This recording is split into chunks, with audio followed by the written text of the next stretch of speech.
In every entrepreneur's journey to be successful, there's a few things that you'll have to be doing to always being at the top. One of the things is learning how to adapt in this ever-changing market. That's why in this podcast, we're going to be talking to an individual who not only made it big as a content creator in YouTube, but made a successful transition from a content creator to a business owner, running a production house and a creative digital agency here in Malaysia. Ladies and gentlemen, my name is Vince, and for the first time in our show, we have Ming Yue. Whoa, hey, thanks for having me. Oh shit! No, that's the intro. I didn't know you guys were rolling. Okay, sorry. That's a different sound effect, but never mind. Just ignore that. Okay. So hello, welcome to our small space. Thank studio you. here. I love it. It reminds me of our first office. Because it was here as well. So serious? Exactly. Just so you and your brother. Good vibes. Me, Ming Han, our other partner Brian and Rafi. So four of us shared a. This is literally same studio space. It's a reminiscent of your past. Yeah, dude, it's crazy, man. Okay. So for our listeners out there who don't know you yet, so please go know this person. He's quite famous in Malaysia. No. But give us a short introduction of yourself. Hi, my name is Ming. I do a lot of stuff. So it's a bit hard to figure out. I usually introduce myself contextually. So if I'm in a meeting where I need to be a content creator, then it comes off as that. But my name is Ming, and I do a bunch of stuff. But we've been creating content for over a decade now. Wow, I feel really old saying that. It's okay. And I'm not the biggest fan of the word businessman or entrepreneur. But what I do like doing is trying new things and solving problems. Okay. I think that's essentially what we do. I mean, isn't that technically a business owner? They I solve guess the problem. so. In some sense, yeah. Okay. Yeah. So, can you tell us a little bit about your company that you're running right now? Yeah. So, Blankslate is one of the companies that I am part of. We founded this quite a while ago, but Blankslate is essentially a creative consulting agency, and we do everything from sort of like brand consulting, strategizing, rebranding and stuff, to content creation that goes on to brands platforms on the digital space, and even just kind of like figuring out how to best reach the audience. So that's what Blankslate does. And also because our roots run deep with productions from the early YouTube era in Malaysia, we also have a production arm previously known as Core Studios. So we've actually just merged both of that into Blankslate now. So we do a lot of production as well. Oh, that means Core Studios and Blankslate are not a separate entity? Previously it was. We were like, okay, this is our production company, this is our agency, creative consulting side. But 2 years ago, or a year and a half ago, we were like, you know what, let's just make everything one thing. So that was a lot easier for paperwork as well. That's true. All right. So people who are listening to this, grab your popcorns, grab your sodas, grab your coffee. It's going to be a very interesting topic because I hope so. we're going to talking about how to transition from what you're doing right now to a business. So yes, you're running a creative consulting agency, is it? Yeah. So I want to ask you, like, with the current media landscape right now and multiple agencies are popping up here and there, how do you stand out? Yeah, that's a hard one, right? I think not even media agencies, if you look at production houses, you look at content creators and influencers, there's so many, right? And there will always be more, like every other week. So it's hard to say that, oh yeah, the market will stay as it is. It won't. There's far more coming in than those going out. And I think that's just a general rule of thumb for everything. So like the question, how do we stand out? It's a little bit hard. Some people take the route of specializing in one thing. So we have friends who do only talent management. We have friends who only do like F&B brands and stuff like that. So people go to you because they know that you are good at one thing. But for us, I guess maybe the thing that helps us stand out is because we are storytellers at heart.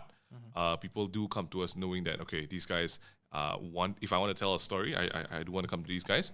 But beyond that, I think, lorry trucks. Yes, it's all right. It's all good. Ambience on the podcast. I think for us, how we stand out is that we're really real with our clients and with the audience. When something doesn't work, we are very quick to point it out as well. And I think maybe what makes us stand out the most between other agencies is that because we're content creators ourselves, our ears are very close to the ground. So we know what works and what doesn't work because we do it on the daily as well. Yeah. Okay. So let me ask you a question. If let's say because you started out as a content creator first, so Yeah. you have that fan base and a whole database of followers and Yeah. that, so it's easier to convince clients to say like, hey, it works because we done it before. Yeah, But yeah. let's say people who now only starting out, Yeah. as in they want to do a digital agency, Yeah. what should be the steps or what should they be aware of? I think people romanticize the idea of starting something because it's my own, I'm the boss, right? But I don't think everyone's cut out for it. That's the honest truth about it, right? So number one, I think if people want to start up a digital agency, or if you want to start up an agency or a production house or anything, you need to go and learn a little bit more first. Like the worst thing that someone can do is decide that I'm going to be a restaurant owner, I'm going to be a chef, but they have had no prior experience. Like that's bad. That's rough, right? That's a deep end. Like it's just bad planning, So I would say for someone who wants to be a business owner in a certain industry, you go and do an internship or maybe work a year or two out in the industry to figure out what it is like, how it's like, what you like about it, what you don't like about it, and then you can make something from there. Because if you don't have a ground sort of a base platform of an understanding of it, it's very hard to wing your way through. Yeah. Sorry, can you move the mic Oh. a little bit because I scared the side angle cannot see your face. Is this okay? Yeah. Okay, sweet. Okay. So, as you said, you have to learn, right? So digital agency now you can learn it from every internet. Yeah. So, Yeah. Is it enough? Just learning from Is internet? it enough? I want to say yes and no, because I feel like there's a lot of like hate knowledge, right? There's a lot of stuff, courses that you can take online, YouTube and Facebook, tons of resource. Like even Meta now has tons of like resources for you to go in and learn about media buy, the different advertising options and stuff like that.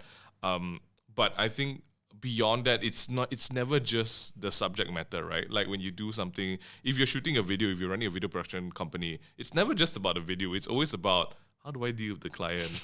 How do I get the location I want to shoot at? Yes. How do I deal with talents, right? And all of that isn't taught in theory. A lot of it is you have to be there, you have to do the work, you have to be on the ground to experience it firsthand, and I think that's where the learnings come in. So can you learn through like the resources available? Yes, you can, but it's nowhere as close as being a part of it and just kind of like learning with the people on ground. Yeah. But do you think it's a kind of useful thing to like go join an agency and learn from super. I recommend people to.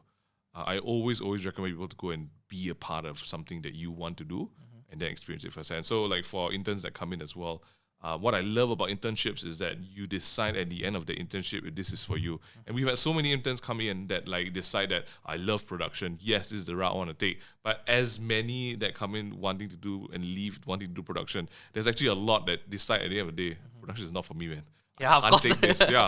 And it's good because like you see interview on day one is like, I love production. I want to be a director. You ask them what's their dream? I want to be a director. Oh, director of what? I want to make a Marvel movie. Okay. And then the next week we wake up 5 a.m. for call time. They're like, I get out. I give up. I hate this shit.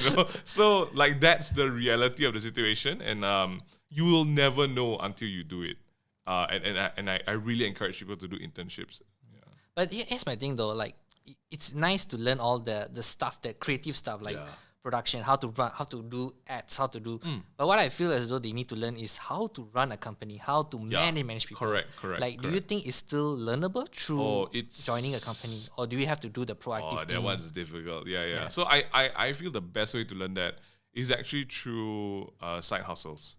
The things that you try and set up on your own. So for example, like passion projects that you want to see happen. For example, if you want to do like your own podcast, like for people who are listening in and they've never done a podcast before, try setting up a podcast and invite a guest and see how difficult it is just to get one thing It is happen. difficult, guys. It's not easy, man. It For real. took me a month to contact him. Had to like pray to all the gods out there. no. Please reply. But like this is actually the exact same conversation I had with one of our teammates, Caleb, who's our head of videography and photography. Caleb initially planned to come in for a year or two and then leave to set up his own business. And I sat down with him and I asked him like, what do you actually want to do at the end of the day? And he was like, bro, I love shooting. Like that is his passion. That's what he sees himself doing. And I'm like, you realize, right? Like if you set up a company you're not going to shoot anymore. You're not going to touch the camera You're not anymore. going to touch the camera. The only time you touch the camera is when you buy it and then pass to your teammates to use. To be fair, I never Right? touched any of this camera. You see? I just pass it to him. Exactly. Yeah. So because like when you own or like become the head of the decision maker, right? Realistically, it doesn't serve your time to be doing the things that other people can be doing. Yep. And they can do it better than you even, Yep. right? You have to decide for yourself like what we're doing today, this week, if we have no sales, what's the plan, how we're going to feed ourselves, right? Rather than be like, oh, I'm going to shoot this video. I'm like, okay, that's great, bro. I'm gonna be a DOP. I'm gonna do everything. Be the producer, be a director. Yeah, you really can't lah. Like we know people have done that. We did that at the start as well, and it was just not feasible. Yeah. So people watching this, right? I know they have to learn through it. It's gonna take some time. So let's try to shorten some of the expectation they have, lah. So I wanna ask you, what is the negative side of running a creative agency, other than sleepless night? Oh man. The negative sides of running creative. You have to really come to terms with ego, like your own ego and then people's ego. What you think works best, even if it does work best, you gotta set it down aside, because sometimes you're dealing with people who are part of a brand who feel that no, this is what my brand can and cannot do. And if you fight with them because you feel that your way is right and it doesn't go well, like that's how things turn sour, right? But I feel like when it comes to working in a agency in particular, it's about figuring out how to. I mean, this is like super simple, right? Like we say it very easily. It's how to achieve a goal together. But we have it's part of our culture in Blankslate, is that it's always people first. And when I say people, like I people always think about, oh yeah, it's always about like my team first. That I have to protect my team, I have to protect my creatives and my account heads and leads from the client. But I'm like, if you look at it from a different angle, the clients that you're working with, the brands that you're working with, are a part of the team as well, because you guys are working together to get a message across to an audience. And if you forget that part, things get very, very hostile between not just the client and your team, but within the team itself. So that's something that we've placed priority in, to make sure that you're always constantly thinking, how can this be done better together? Yeah. Okay. So how do you deal with clients who micromanage? Oh, that's every other day, right? Yeah. I'm pretty sure people who just starting out, right? Yeah. This is a day-to-day to expectation. Everything will happen. This one, I feel this one is heavily dependent on the personality of the project head. Okay. I can tell you that it's that my method to stop micromanaging is I'm there, and when they try to micromanage, I'm like, no, that doesn't work. Okay. Like I can say in that tone, and then it just ends there, right? But not everyone can do that. Yes. Right? That's the thing. Not everyone can do that. Not everyone can be like, no. Yep. Sit down. Right? Or don't come to set, right? Okay. Not everyone can do that. So I think it's about figuring out which type you are, but also manage expectations. This one is so important. With micromanaging, it's always because you give space for uncertainty to happen. And then when micro decisions need to be made, they come in and micromanage. So how I like to do that is to have everything in text or everything in email.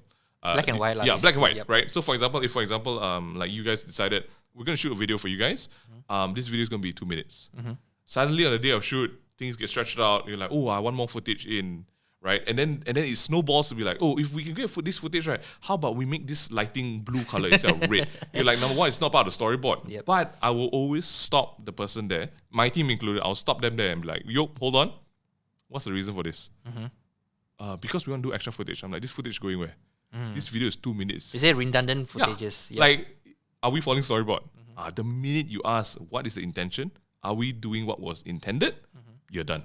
Everything stops. But what if, like, sometimes, during shootings or anything, right, the creativity sparks at any moment, right? Sometimes you feel like this angle works, but then, let's change it 45 degrees. Yeah. Hey, looks nice. Oh, we do that a lot. Okay, so does that include in the micromanage as well? So for us, because we do it, I mean, we do options. So there's a safety take, which is according to storyboard. Okay. And then there's always like, okay, what is the next take we can do, right? But that's because we've got 10 years of this. But for clients who come in and be like, I feel the color is too blue. Change to red. Like, your brand is blue, bro, right? Like, it's that kind of stuff that doesn't make sense. Yep. how we deal with stuff like that is we look at time and be like, can we afford to do this? We need to do the basic. What was agreed upon, what was approved.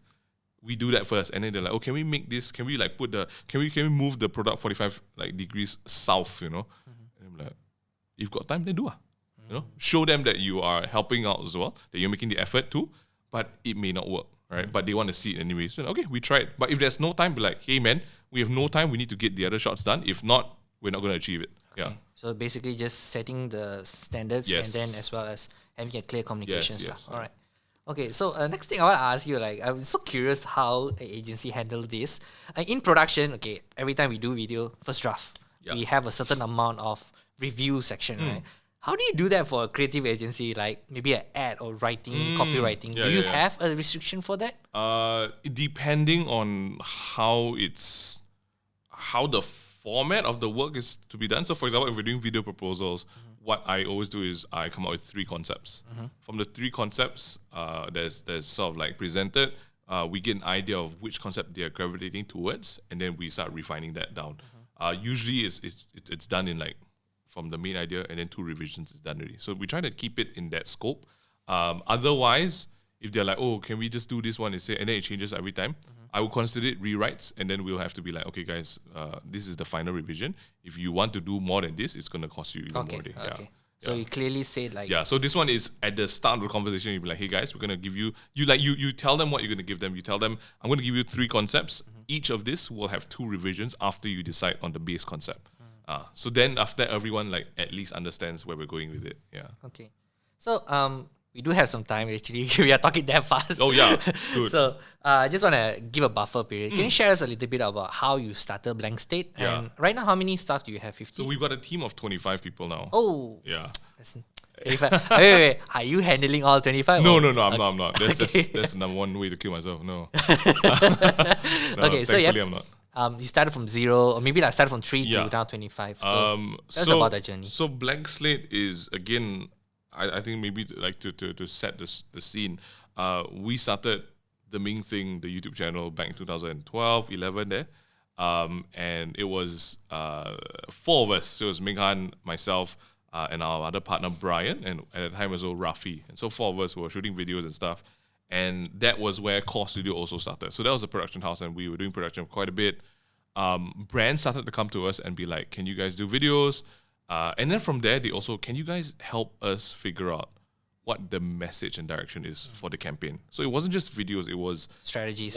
One step up already, right? And we did that for the longest time. And in 16, 17, I was like, I need to look outside of the production house already, because like it didn't. I was looking at the market and how people were sort of creating their own production houses, and literally everyone with the camera was a production house, right? So everyone with everyone with a DSLR, one-man team, was like, oh, I'm a production house. I'm like, wow, this word has no value anymore. Yep. Right. So because the barrier of entry was a lot lower, how could we still make sure that people came to us for a certain set of skills, right? And so that's when I branched off and I told Ming Han and Brian, because Rafi went off and did his own thing. I spoke to Ming Han and Brian and I sat down. I was like, guys, I need to start looking at the next thing already. So I stepped out of Core Productions. I stopped. I mean, we were still in the same office, but I stopped doing work for like Core. the day-to-day. I stopped doing the day-to-day. I stopped. Like at that time, I was doing mostly writing and directing. I stopped that, and then I started Blankslate. Right. So I had to build a team and build a clientele for it. And that was how I guess we started, because we had to. It was people were like, huh, you guys also do now more than just videos, and that was maybe one of the I guess the conversion conversations that was happening, because then the services started to branch out more than just videos. And then we had a designing arm, like we were doing assets for campaigns. We did live streams back then as well. But that's how we started to do the work for people. It wasn't just the videos, it was the package around the video as well. And I guess in some sense, that's the full digital 360 that we're able to offer you, like a whole bunch of other stuff besides the video. But the mentality was always what else or what more or what's next. And I guess that's what Blankslate is. It's the entity that asks what's next for everyone, yeah. So tell us about the name, though, Blankslate. Yeah. So Blankslate was actually a random name that we came up with. The generator, is it? No. It was a very random name because at that time, Blankslate was just a shell company, and we wanted to use it for more collaborative talent projects. But the base idea was that like everything that we do with as a project is a blank slate. So then it's empty canvas. It's a piece of white paper that you come in together with someone else and collaboratively you build something together. You paint something together.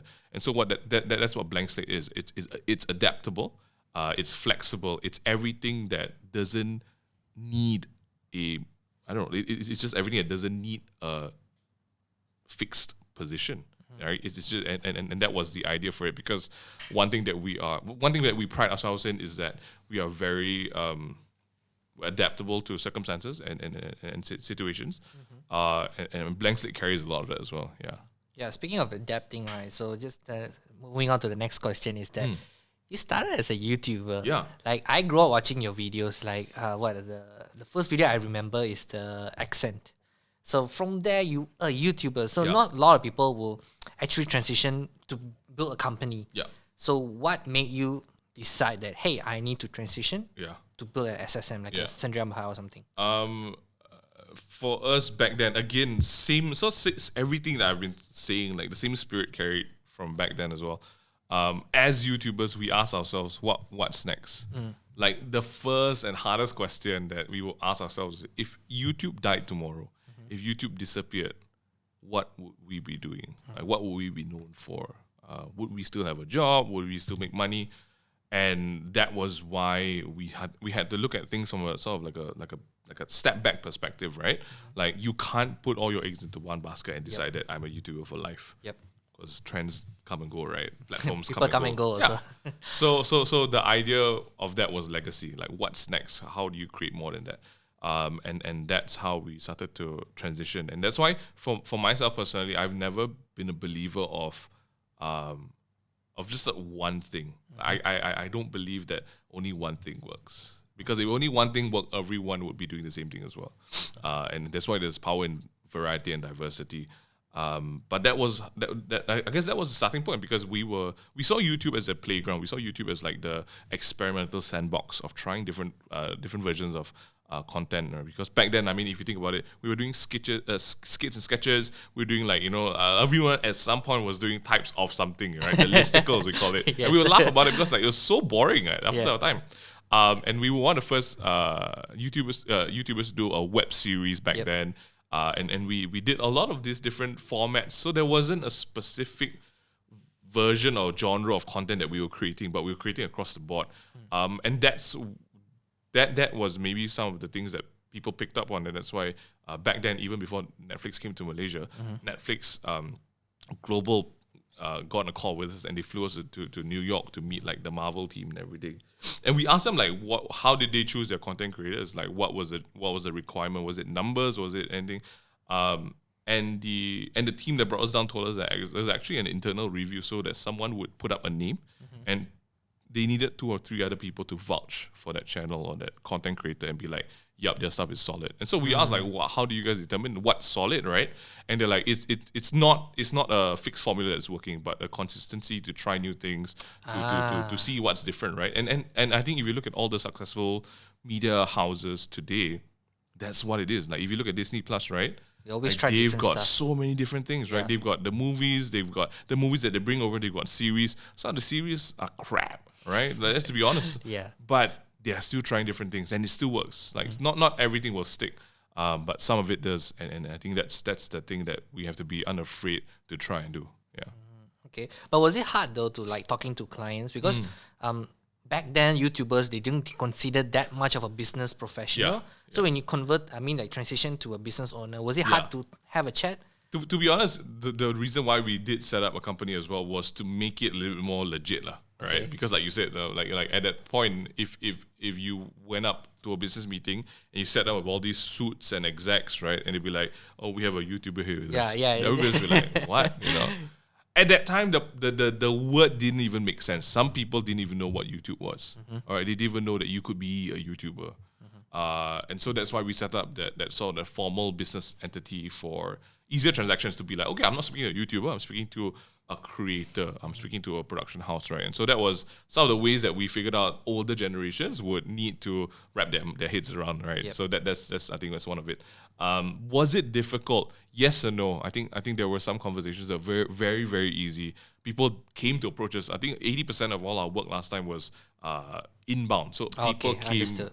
inquiring about our. How about our the work. outbound? Was it? Outbound was difficult sometimes, right? Because sometimes we would go to places and they would like one person in the company would understand what we do and they're like, oh, come and pitch for a project. So we will go in and they're like, what is this? Like, who are you guys? What do you all do, right? Because that's the mindset of, I guess, a lot of older suits and execs, right? It's not even about what you can do, it's who are you, right? What have you done? Who are you? Why are you here? You have credibility. Yeah.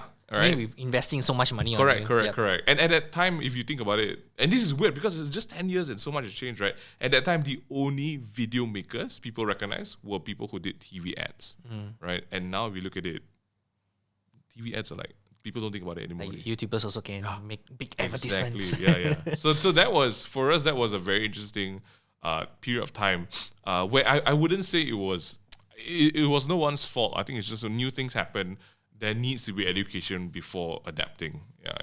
Okay. So this is a question I want to ask. I was thinking, should I ask this or not? Because I just want to think like, if people want to start, making the first 1,000, it's easy to be fair. To be fair, now easy. it's like too easy already. But I want to ask, making the first 100K in revenue as a digital agency that you're running, how do they do that without any prior fame or like credibility? They're just starting out now. What should they be doing? This one is, it's a great question. You need to figure out which part of the industry you're zooming into. But you know there's a saying, right? The jack of all trades, master of none. Correct. So you could do that. So the way in which I see it is that what resources do you have? I think it's a very important thing to consider. People don't realize that you have to, first and foremost, deploy your resources to have your highest returns. The 80-20 principle, right? Like you put in the 20% of effort to get 80% returns. It's easier said than done. How I would equate that to is, for example, if you were an illustrator, right? Or if I guess I won't use the digital agency example because that's very broad. I'll use an illustrator, right? So, for example, an illustrator can have a commission work come in and be like, okay, I need to spend 3 days to make a comic. I spend 3 days to make a big piece of art, right? Or a poster or stuff like that. And that pays me maybe 10 ringgit. Versus to, I can make something in 4 hours and that pays me 2 ringgit. But I can do that way more than that one big piece that takes a lot more time. So again, the resources here is time and energy, right? How and what would you do to optimize and maximize that effort? That's basically the name of the game, right? So for us, I think one thing that we have found success in is because we are content creators. The first thing that people recognize us and come to us for is content. So straight away, people know us. Okay, this content is going to have a certain look. Is it the most lucrative? No, it's not. I would say there is maybe, if you are great with people and you have great contacts, if you hang out with influencers all the time, then you could consider being an influencer telemanagement, right? Then you just get influencers in, you send out the campaigns and you sort that out. Does that have a higher profit ceiling and margin? Maybe, because if you're one person handling 10 influencers and 10 that kind of influencers, hard though, what 10%? actually it's the bare minimum, I would say. Yes? Yeah. Wow. So because not 10 influencers are like not everyone is having a campaign all the time. So that's your roster, right? Yep. And if you look at that as commissions, right, that's how you kind of like earn. But the problem happens when you scale up. If you have more people coming in, more people to handle. Correct. Yeah. So I would say you have to really consider your resources. If you are realistically, you have to somehow enjoy what you're doing. If not, right, the burnout happens very quickly. Yeah. That's another topic, how to handle burnout. Yeah. But speaking from there, right? 2020 and 2021 was like, don't need to explain what happened. Rough stuff, man. So we went through COVID, lockdown, and technically we are now heading to recession. Yeah. So I'm not sure how will it affect here or when. Any thoughts on that? Like any advice for entrepreneurs going through this? Yeah. I think recession has already hit in many forms and manner. There's also a group of people who don't believe in recession. Oh my god. People who believe that we will still spend. That we will never be in a place where we can't spend. I agree to some extent. It's true. Money will still be exchanged. But you can already see the effects of it. I mean, look at how Prices are changing. Yeah, look at the price. Like, don't even talk about chicken eggs, right? Like, talk about just how the dollar is to ringgit now. Yep. Right. That's so much more painful. Like, if you want to go to Singapore now, it's almost not even it's 4 now, right? And you have to consider. I don't think it's worth it. Is it worth it? Yeah. Right. Correct. Because the same price of like a plate of chicken rice is now completely different. I was recently hanging out with a very good friend from Singapore, Herzi. He was saying that a night out in town, going back home by Grab last time used to cost maybe 20 Sing. 20 Sing to us 60 ringgit. Last time, not even now. Wow, that's now like it's close to 80. yeah, right? that's like our jam. Now, the same night out, the same distance, right, on Grab is 40.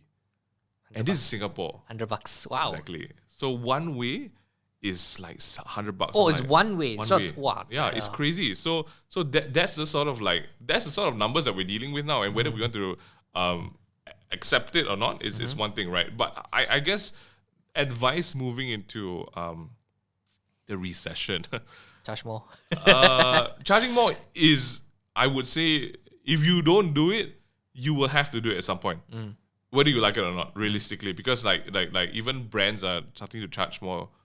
So it doesn't make sense that if the cost of goods is going up, your cost of services stay the same. It doesn't make sense, right? It has to go up together. But if you take a look at F&B, the number of shops that are struggling to just make ends meet every month, right? To break even, it's very evident, right? You go to your favorite cafes that have been so popular half a year ago. You just go there and you look at the number of people there today. Very few, very little. I think the best way to combat it is to figure out what your operations is going to be like in the next 2 years. This is very important. If you calculate your overheads and realize that you are just about breaking even, it's slightly dangerous. Because when things start to hit, when people have less money to spend on marketing or your budgets, where is that extra money going to come in to make you break even? And this isn't even just for businesses; it's for people in general, right? If every month you have 3,000 to 4,000 ringgit coming in as salary, or 2.5, let's be real, right? 2.5 thousand coming in, and you are spending 2.3 thousand. Yep.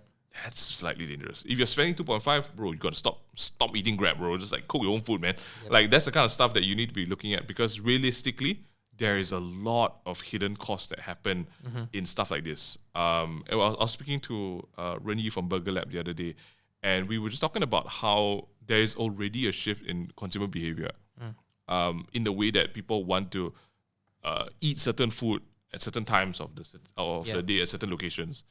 Very different behavior, and we cannot look at behavior coming out from pandemic. So I would think that this year 22 is a very it was a get up and go kind of year. So a lot of events happened this year, a lot of spending. Yeah, especially like year. within like a short period of months. So brands have been pushing money a lot into on ground events. It's not reflective for the next 3 years. It's so important to remember, because this year is the catch up year. Like we just said, right? 2 years you've been stuck at home. There is a catch up. There's a lot of people who want to do things in this year. But I would say in the next year, shorter, longer, it's going to happen where there's going to be a big pull on the brakes again. And it's going to be, I won't say semi-MCO, semi-lockdown. It won't lie. But in terms of spending and behavior, it might go back to that. The only problem is that disposable income is not going to be as high. Yeah, true. People will be too conscious about what they're spending on, even including buying something. Yeah. So my prediction for that will be that e-commerce brands, right, like brands that do like specifically just online sales, they're already seeing a dip in sales already. Yep. Behavioral trends for MCO the past 2 years has been very high for e-commerce platforms. Lazada and Shopee did very well. Coming out of MCO, you're seeing a dip in that already, because people are spending their money on traveling and overseas already. But also, people are now realizing that money has dropped significantly. So consumer trends and behavior in terms of spending is going to be positioned more towards assets that they have that retain value. So I don't know if you realize this, but cars on the street today, in terms of like quality and showiness, has increased a lot. There's a lot of fancy cars on the street nowadays because people are coming out from MCO will be like, oh man, I want to get that car. I'm not sure why is Tesla price going down. I keep seeing Tesla all over Damansara. No, the rich people are realizing I can bring it in to service. I need to bring it to Singapore. It's rough, man.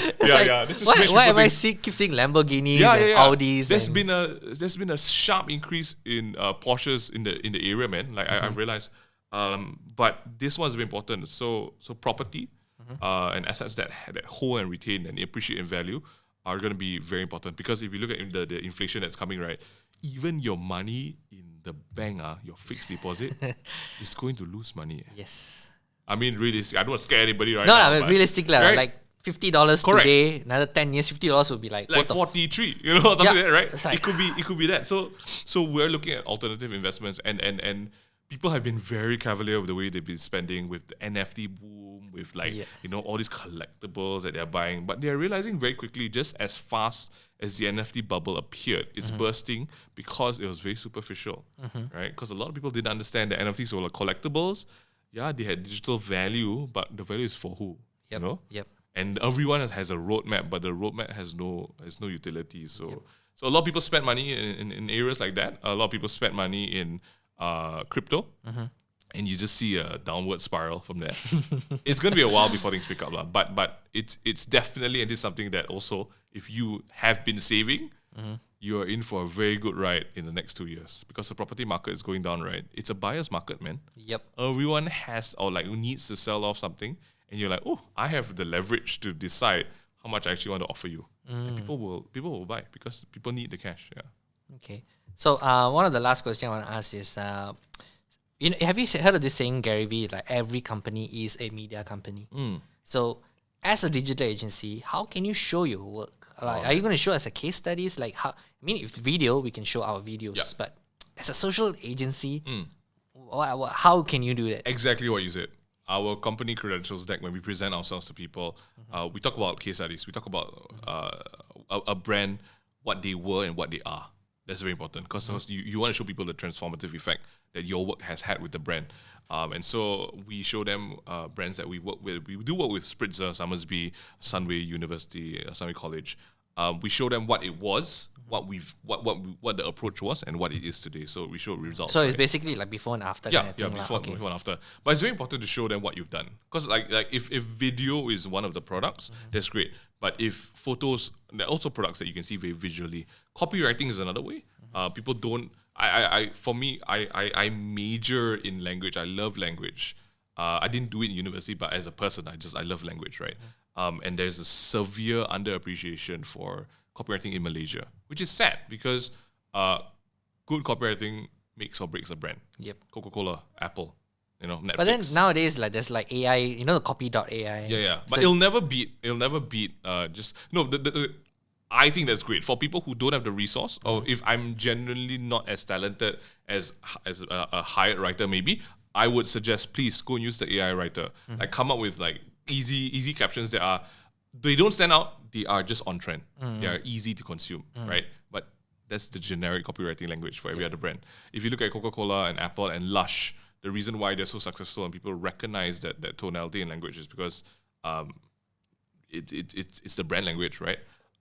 So that's another way of like showing off your brand and showing your work in the small ways that you already do stuff. So for example, if you're in the media buy department, you want to show success or a good case study or project or campaign.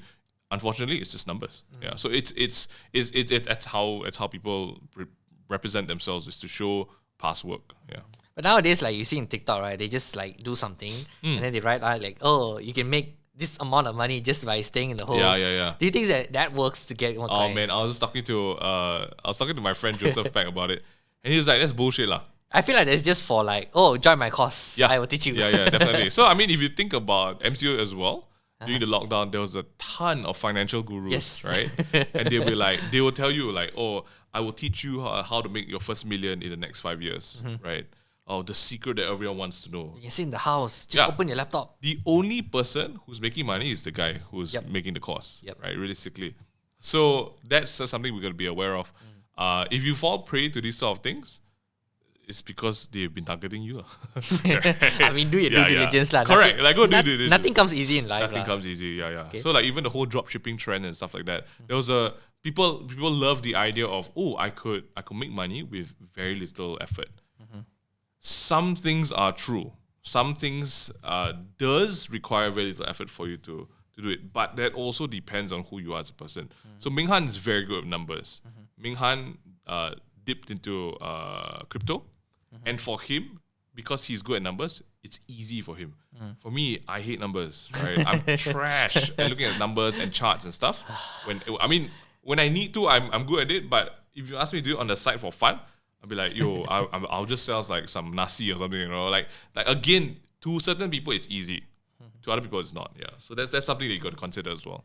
Okay, so coming back to the content, right? I believe you did like some podcast for Blankslate as well.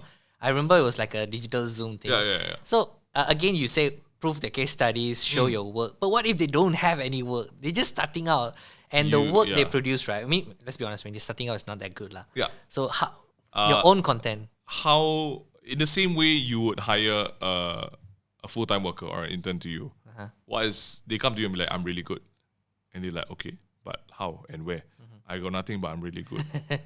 I can only take so much of your words as truth, right? Face value. Yeah. So that's why with the amount of options there are today, with agencies, with full-time workers, with just manpower and resource, I will probably go for the ones that I can see results in, right? So same thing with agencies. If you have nothing to show, then you have nothing to approach people with. It's hard. Like when you rock up, the worst thing that we've gotten with intern applications and job applications is, I want to apply. Just for that. Yeah, I'm like, okay, thanks. And what? Like, you have nothing for me, is it? Oh no, I haven't. I'm like, then how you want me to evaluate, right? Because like in the same way you wouldn't just buy a car without looking at other comparisons. Same approach to it as well. Do a due diligence, lah. You can mean free work also can work. Correct. So you need to start somewhere. Yeah. There's a limit, lah. Free work. Yeah, I was talking to this was a real conversation with a group of creators from Penang. So these guys want to start up their own agency, right? Here? In Penang and then come to KL. I asked them first, what you come to KL for? Oh, KL is where it's at. And I was like, where's what at? Right? They got no contacts in KL. So I was like, maybe you need to consider, because you have contacts in Penang. You got friends who own businesses or are in businesses in Penang. Start there, man. Because you come here, you got no house to know. It's actually very hard, to travel back and forth. So that was the first thing. And second thing, they're like, we have no work to show. Then I'm like, then how? You think brands will maybe just give us? I'm like, that's goodwill, that's charity, man. Like, I'm paying you to take a risk, that whatever you come up with could be crap. Yep. But I'm paying you. So I said, like, that's not gonna work.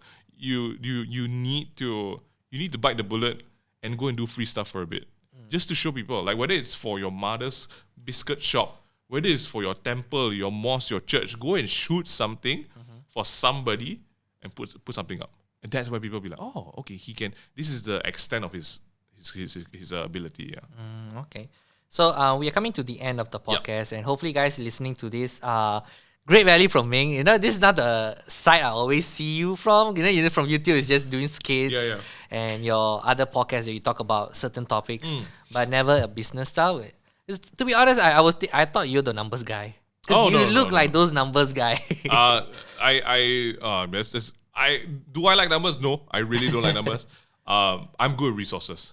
Yeah. Because because there's one podcast I heard that you are the person who hires. Yes, I do. Yeah. So compared to your brother. Yeah. So I thought, okay, maybe he's the numbers and the. I'm the people person. Yeah, that's the people person, right? So is there anything you want to add up to conclude this podcast? No, not in particular. I guess just it's very important to think about for everyone who's considering either starting their own business, or whether it's a digital agency, whether it's a production house, whether it's a freaking F&B restaurant cafe, right? You need to really think about what you're good at and whether it's something you will enjoy. Because it's very different wanting to start something you enjoy and then making it your full-time job. Completely different world, yeah. And the last thing I want to add is be patient. Oh, yeah. Have to be very patient. Yeah. You won't see the money that early. Yeah. If you're doing it to earn big bucks, you're in the wrong industry, man. Get out OnlyFans. Yeah, OnlyFans, or go and sell insurance. That one you see the numbers very fast. Wow, insurance. That's another topic. Yeah. Alright, guys. Hope you guys enjoyed this podcast. If you want any questions that Ming Han wants to answer, you can let it know in the comment section below. Or if you want us to bring any other guests that you're interested in, do let us know in the comment section below as well. And as always, guys, go out there, discover, connect, and inspire. And I'll see you guys in the next video. Ciao.